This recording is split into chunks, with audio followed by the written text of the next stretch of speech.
Hello, everyone, and welcome to Be Still and Know. Um, I'm very excited to talk about what I want to talk about just because it kind of got me fueled last week on the St. Ignatius Society. If you don't know who they are, they're a really great group within our church that supports active duty military with prayers and events and things like that. They do have two really big events. One falls about now, which is around the feast day of St. Ignatius, which is July 31st, and then one falls around Veterans Day.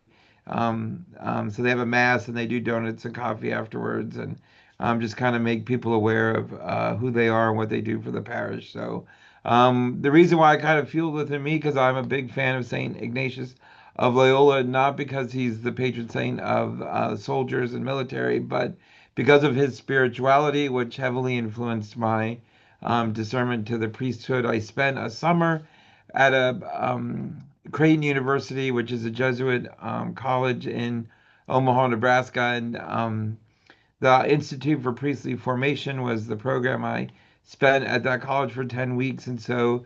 To say the least, heavily influenced by Ignatian spirituality, not just by the Jesuits that were surrounding us, but by the program that we went through was really fueled by Ignatian spirituality. And that was a mix of diocesan and Jesuit priests that run the program. Really great guys. Yes, for those who are wondering, there are good Jesuits out there, very good ones. And the ones that we had at Creighton were some of the best, I think. My spiritual director for my 8 day silent retreat, which was a part of the program, was a Jesuit and phenomenal.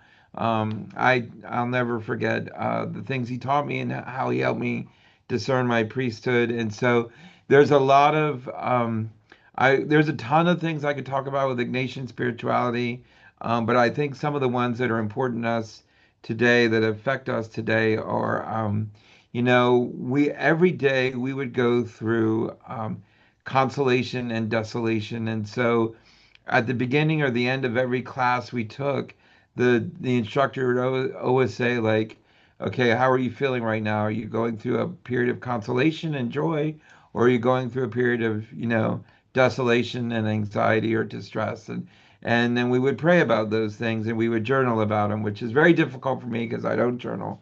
But I do think the practice is good that we go about our day thinking about the consolations and desolations in our lives, the joys and the distress, right? And praying about it and giving us opportunity to think about what's going on in our lives, and how we're reacting to it, right? And Saint Ignatius and the teachers at the classes would always say, no matter what you're going through, whether it's a consolation or a desolation, you should really turn towards Jesus during those times to give him thanks for the joy, or to, look for him for help through the desolation, distress, anxiety. And so it was a really great thing to build up within the seminarians that were there, a pattern of doing that throughout our day and our lives. And um, so that was a great thing. Um, the There are 15 points to the spirituality of Saint Ignatian. I'm not going to go through any of them, but I want you to encourage you to explore them. There is a site you can Google Ignatian spirituality, and there's a website the Jesuits have created, which is really beautiful and can walk you through it. But one of the things I love about Ignatian spirituality, besides consolation and desolation, is the examen, and that is something, again, you can Google pretty easily and get this handout. I have them in my office because I give them out to people sometimes when the discussion leads that way. But the examine is something that you're encouraged to do at the end of the day, kind of to reflecting on really the consolations and desolations of the day, things you did and enjoyed, and things you did that may be sinful or you need to reflect on, and get rid of. And so it's a 5 step process. I'm just going to go through them very quickly, but they are beautiful. Ask God for light. Like, I want to look at my day with God's eyes, not mine, but God's. So the light of Christ, how did I view the light of God through the day through God's eyes? It's a great way to kind of reflect on your day. Give thanks. There were some things during your day that you can give thanks for, because it was a gift from God, or just being grateful for some of the blessings you received. throughout the day, review the day, right? Look back on it and go, what did I do that was great, but what did I do that wasn't? What did I do that was guided by the Holy Spirit? And what did I do, that wasn't, right? And just kind of reflect on that. And then face your shortcomings, right? I face up to what is wrong in my life and in me, right? And then I look towards the day to come. What can I do tomorrow to improve on, how I lived today? And ask where I need God in the day to come. And so it's just a great way to kind of end your day, right? To keep you motivated about what you should be motivated about, right? The will of God should be really at the forefront of all we do, seeking His will in our lives and what we want to be about in our lives that encompasses who He is and why we embrace Him so much. And so that was really something that came out of last week's mass as I listened to the homilies on prayer from the deacons, right? And how important prayer is in our life.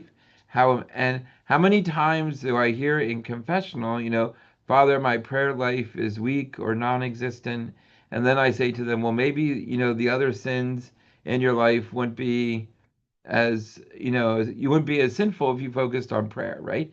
It kind of a trickle down effect. The more prayer we have in our lives, hopefully the less we sin.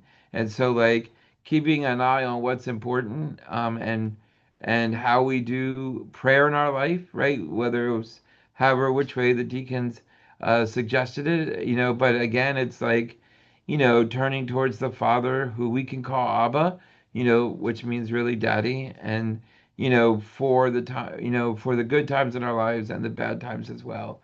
And so it really encouraged me to think about how much am I continuing to use that Ignatian spirituality in my life. I know I pray to Saint Ignatius every day for strength, to keep going and keep doing what I love. And so I know that he can help everyone, through his 15 points of spirituality, which again I won't go through, maybe at a later date because they are pretty amazing. But the examine in itself is a really great way to pray at the end of the day, and another, that prayer of consolation and desolation as we go throughout our day, looking at our lives throughout the day of where we're receiving joy and where we're receiving sin or desolation in our lives. And so I encourage you to kind of focus on that. I say that these videos are about my heart for the parish, and this is a big one, right? Focusing, we can't get anything done with the parish unless we start with ourselves first, right? Unless we start with the Holy Spirit that is within us, allowing us to be used by Him and be guided by Him and given strength by Him, right? So that we can be a blessing, to all the people we meet and in all the things we do through the strength and the gift of the Holy Spirit. But it starts here, starts with us. Like we can't, and we do a lot of great things as a parish, and we're really incredible as a parish, but like we can't really be a parish until we're first walking with Christ, right? So every time you walk into Mass, I challenge you, ask yourself, why am I here? Why am I here? What am I doing here, right? Hopefully, the answer should be to receive the Eucharist to give me the strength, right, to go out into the world and share the love of Christ with others. That's the answer Father wants to hear every time we walk into Mass. But we know there are other answers, things we're struggling with, or why we do what we do. But it is a great question to ask yourself when you walk into the church and sit in the pew. Why am I here, right? Am I praising consolations in my life? Am I praying through the desolations in my life? Am I trying to grow closer to Christ to receive strength through the Eucharist, right? Why am I here? And so when we start growing in the faith within ourselves, then that growth comes, right, expands out into our families and our communities, our neighborhoods, and we can become the light of Christ to the world, which is our ultimate goal, right? To introduce people to Jesus and together fully follow him, right? And so that's what our life is all about as a parish. So again, I encourage you to kind of focus on those things this week, maybe, and next week and the weeks to come. And so I hope you have a great week. I love my family very much. Just some quick announcements. We have the August 10th food truck event coming up. We also have that's Sunday 12:30 to 2. We have Holy Day of Obligation coming up, so please check the website or bulletin for mass times for that. It's August 15th. That's coming up, pretty fast. We have school openings, fourth grade teacher, music part-time music teacher, learning skills support. So please check the school website for listings for openings for the school. That would be wonderful as well. So again, thank you very much. I love my family. Have a great week. God bless.